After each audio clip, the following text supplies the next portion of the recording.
তো বন্ধুরা, আমি আছি মালদা জেলার একটা গ্রামে। এখানে বিয়েবাড়ির একটা অনুষ্ঠান চলছে, সেই অনুষ্ঠানে অংশগ্রহণ করেছি। আর এখানে মিউজিক বাজছে যেটা হচ্ছে তাসা ব্যঞ্জো বলে সেই জিনিস। তো দেখো, মিউজিকই হয়, বিভিন্ন ধরনের মিউজিক ইনস্ট্রুমেন্ট হয়, বিভিন্ন ধরনের ইনস্ট্রুমেন্ট আমরা মিউজিকের ক্ষেত্রে ব্যবহার করে থাকি।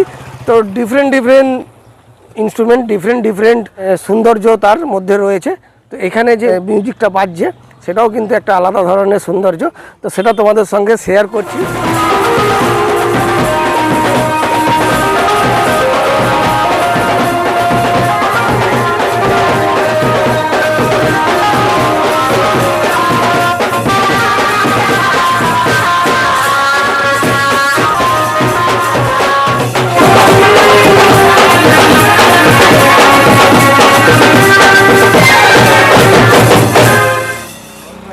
দারুণ দারুণ।